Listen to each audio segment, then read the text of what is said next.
Hello everyone, thank you very much for tuning in today for another lovely episode with the Aquarium Project. We are kind of just cruising basically, got some exciting stuff in the works of all sorts of different varieties. Some of it's not really ready yet to talk about, some of it's, coming. So yeah, I think it's a really exciting time for us. We are implementing some changes and stuff about kind of a bit more on the back end of what we're doing and how we're doing it, but I think what that's going to do is, how would I explain it? I think it's going to bring some real benefits to you guys. So, yeah, feel free to hit that subscribe button to stick along for the ride.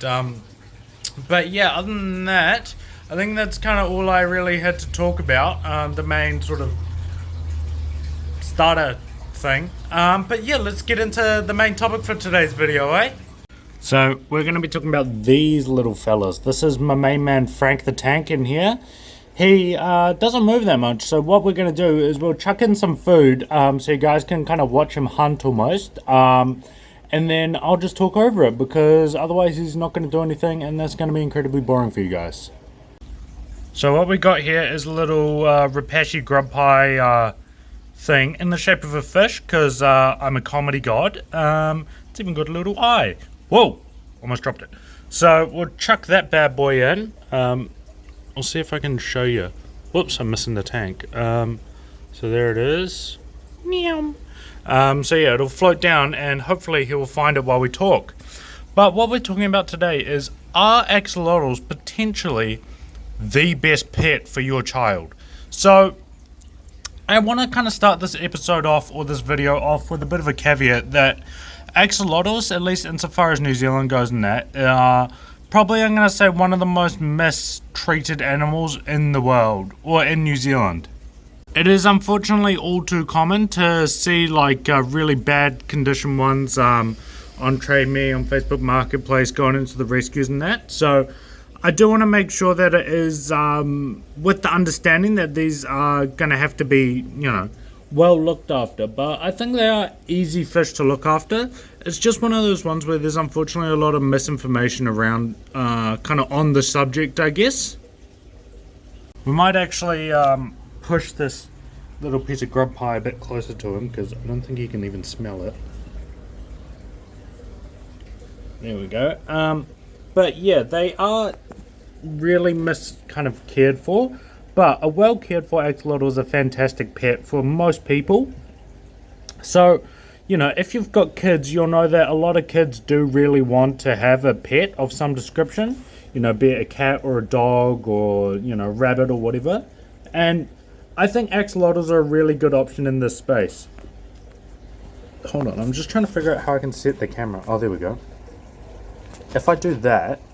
Oh, that's a cool little shot. But yeah, axolotls are a really cool little animal in this space for a fair few reasons, really. But I think number one is they're not going to take up much space. Now, in saying that, we do of course need to make sure that we have enough space for the axolotl. But a US-sized 20-gallon aquarium will be fine. Aim for around 100 liters and you'll be safe. So, it's not small, it's not like a nano fish, it's not like a betta or that, but you're obviously going to save space having one of them compared to having, for example, say a dog or a cat or a bunny rabbit or something like that.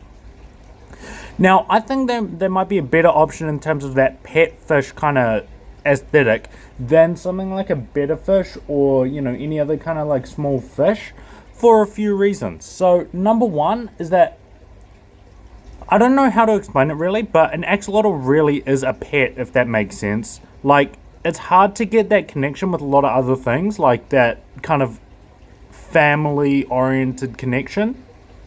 A lot of the time people come in to the shop to come talk to us, and the parents, I'm not gonna lie, don't really care. And that's fair enough. It's not their thing, they're kind of just doing it for the kids. But then they see Frank the Tank or an axolotl or something, and it really starts there oh my god, that's so cool. It's slightly bigger animal, which is obviously I think going to be helpful. A slightly bigger animal is easier to see the way they think and all that, so that does make a lot of sense in that regard. And it is something that the whole family can kind of get involved in. Now, they also are, so I'm going to say they're maybe slightly more care needed than, you know, like a better or something. But I think it is good because, well, for a few reasons. Number one is, even though it's maybe more care, it's easy care. So an axolotl is quite hardy. So obviously we want to make sure we're giving them good water quality and all this stuff.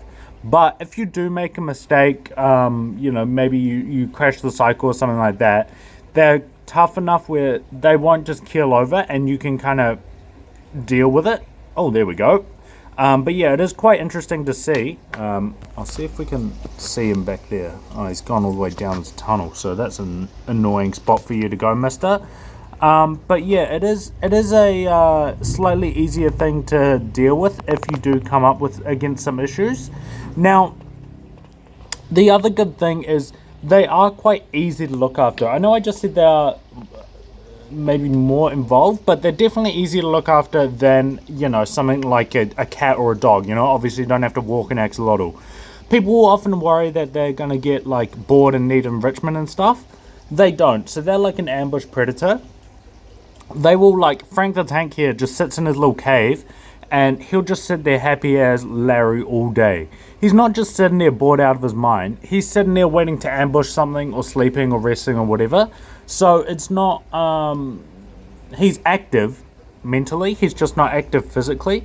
And that's fine. I mean, they're not an active social animal. They'd just much rather be left alone and to do their thing. Wow, oh, there we go. We can actually see him. But yeah, they are a really kind of solitary, quiet creature. So they're really good because they're a good one to look at, a good one to kind of interact with, but not one that you have to like put time aside every day to like go walk them or anything. They do just kind of sit there. Now, the other good thing with them is they're easy to feed. So they're one that like kids can feed in that. They do need a little bit more. Like it's not like a fish, you just chuck the flakes in and run away. Like you can for an axolotl, but the fun thing is like dropping it closer to their head and all this kind of thing, and then watching them, you know, forage around and find it. So I think they're a really good option for getting that kind of interaction out of them, and like really forming that kind of bond with them. I think they're like a fantastic option. They're a perfect option in that middle ground of not being too difficult to look after, but not being like a set and forget kind of thing. So it's good for teaching little children in that about responsibility, but it is one where taking care of them isn't going to be a major. For like an aquarium this size, you know, it might take maybe 10 minutes a week to do a water change, just do a big water change, and they'll be happy as.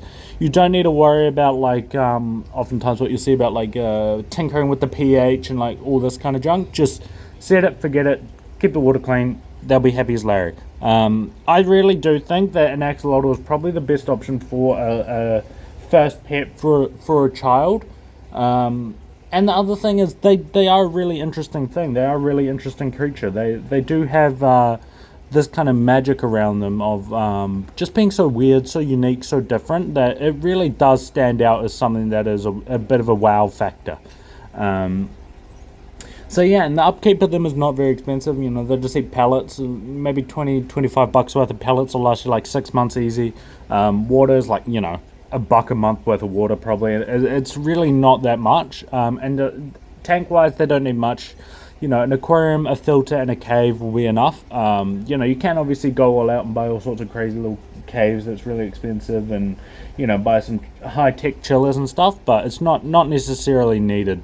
But yeah, I think they're really fun little creatures, perfect animals for a first pet for a kid. But yeah, like I said, we do want to make sure that we are giving them a good home. But honestly, I've found that kids especially so open to learning about them. I've actually had the most kind of trouble with bad care with you know, older people who's like, oh yeah, I had one when I was a child. It lived in a bucket in the corner of my room and we fed it chicken. You know, maybe it survived, but that's not good. But a kid, you tell them like, oh, you need this tank, you need to do this every week, and we've had very, very, very good success. Kids do really want to learn. Like, you tell them about it, they'll go so deep into it, and they really will. I think we do underestimate children when it comes to fish, particularly, you know, like the ones we interact with. Like some really fantastic kind of openness to learning and all that kind of thing. So if your child's at that age where, you know, they're starting to get a bit more responsible, you want to get them a pet, I think an axolotl is a fantastic option. There's really no kind of negatives. Like, don't keep them with any fish or anything is the only thing I'd say. Like, people often try to put them with goldfish and that's not going to work out well, but just keeping them by themselves is a really fantastic option, and the animal will really benefit and you'll really benefit as well. So yeah, they are a fantastic option. I cannot recommend them highly enough for young ones and that. So yeah, that's kind of, I guess, why I think an axolotl might be the perfect pet for you.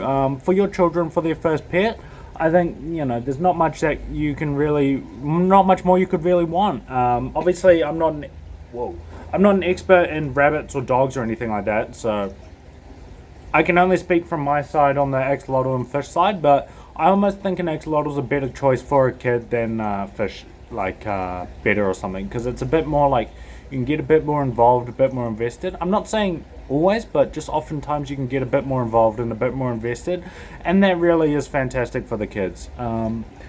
So yeah, that's kind of all I had to really talk about today. I hope you've enjoyed, and I really want to hear what you guys think about this question. I am, you know, I do want to really emphasize, we do want to be taking care of them. They are a pet for life. They're not like a consumable, grab them and throw them away. So, you know, I want to make sure of that. But yeah, I mean, they are fantastic little creatures. So if you have any questions about getting one or want some guidance of that, obviously feel free to reach out. I'm always around.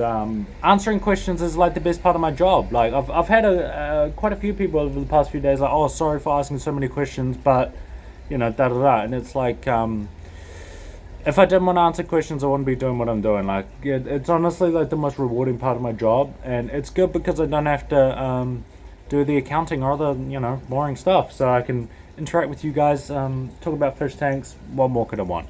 So yeah, feel free to reach out. Otherwise, like, subscribe, tell your friends, share it around, all this other good stuff. But yeah, thank you guys very much for watching. We'll catch you in the next one. See ya.